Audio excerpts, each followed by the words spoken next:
તમારા મિત્રો પર જો તમે ભરોસો કરતા હોય તો ઊભા રહો, અમારો અહેવાલ તમારા માટે મહત્વનો હોઈ શકે।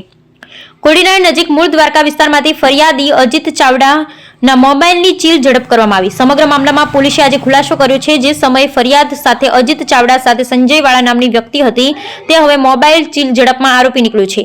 સમગ્ર મામલામાં પોલીસે 2 લોકોની અટકાયત કરી અને અન્ય 4 લોકોને પકડી પાડવા તપાસ શરૂ કરી છે।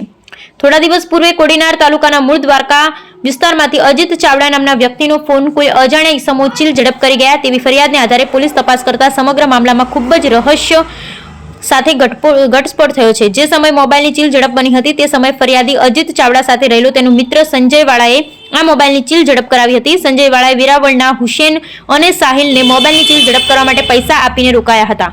વધુ 3 આરોપી, જેમાં મુખ્ય આરોપી સંજય વાળા સહિત અન્ય 3 આરોપીઓ પોલીસ પકડથી દૂર હોય તેને પકડવા માટે સોમનાથ પોલીસે વધુ તપાસ શરૂ કરી છે। મોબાઈલ ચીલ ઝડપના ગુનામાં મુખ્ય આરોપી તરીકે સામે આવેલા સંજયવાળા કોડીનાર તાલુકાના સરખડી ગામનો પૂર્વ સરપંચ હોવાનું પણ પોલીસે તપાસમાં ખુલ્યું છે।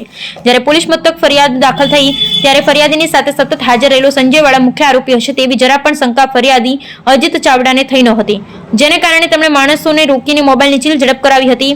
હાલ પોલીસે 2 આરોપીને પકડી પાડ્યા, પરંતુ સમગ્ર મામલામાં ચીલ ઝડપ થયેલા મોબાઈલને શોધવા માટે પોલીસે તપાસ શરૂ કરી છે। સર, કોડીનારમાં ચીલ ઝડપ થઈ છે, 2 લોકોને ઝડપ્યા છે, શું છે પૂરો મામલો?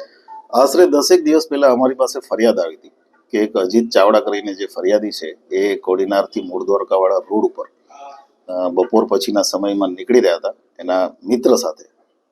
એમના મિત્ર એમની સાથે હતા સંજયભાઈ વાળા। આ બંને જણા નીકળ્યા હતા ગાડીમાં અને કોઈ 2 વ્યક્તિઓએ આવીને એનો મોબાઈલની ચીલ ઝડપ કરી છે।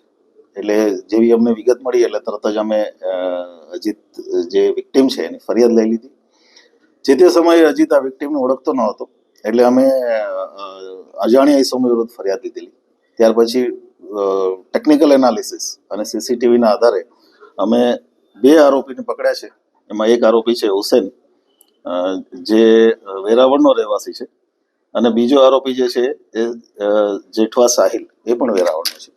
આ બંને આરોપીઓ ની પૂછપરછ માટે અત્યારે લાવ્યા છે અને એમાં આગળમાં શું તપાસ છે, પ્રાથમિક ઇન્કવાયરીમાં એટલી તપાસ મળે છે કે આ જે સંજય વાળા છે, જે એની ગાડીમાં બાજુમાં જ બેઠો હતો વિક્ટીમની, એ જ આમાં મુખ્ય કાવતરાખોર છે અને એ અત્યારે ફરાર છે।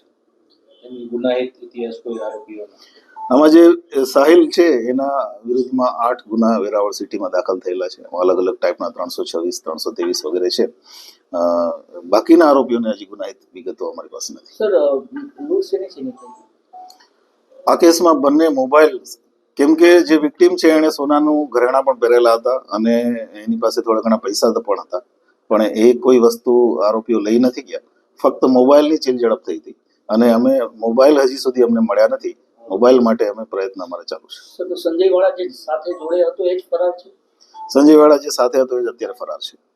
એ સિવાય સંજય વાળા સિવાય પણ બીજા અમારી પાસે જે આરોપીઓ નામ આપ્યા છે એના આધારે બીજા 3 આરોપીઓ છે। એક ફારૂક છે, એક પિયુષ છે અને એક રાહુલ છે। આ 4 આરોપીઓ ફરાર છે। આ ઘટનાનો હેતુ અને એનો પર્પસ શું હતો આખી ઘટનામાં? આ ઘટનાનો હેતુ જ્યાં સુધી અમે બીજા 4 આરોપીઓને ન પકડી લઈએ, જ્યાં સુધી અમે મુદ્દામાલ કબજે નહીં કરીએ, ત્યાં સુધી અમે આપને સ્પષ્ટ આ ઘટનાનો હેતુ નહીં કહી શકીએ। અત્યારે જે પ્રાથમિક રીતે વિગતો મળે છે, આ આરોપીઓ જે બંને અમે પકડ્યા છે, હુસેન અને સાહિલ, આ બંને આરોપીઓને સંજય વાળાએ પોતે મળી અને એને આ કામ કરવા માટેની સોપારી આપી છે અને પૈસા પણ આપ્યા છે અને એના અમારી પાસે સ્ટ્રોંગ પુરાવા છે। સંજય વાળા શું કરે? એ એક્સ પૂર્વ સરપંચ છે સરખડી ગામનો અને અત્યારે હાલમાં કદાચ એમના પત્ની સરપંચ તરીકે ચાલુ છે।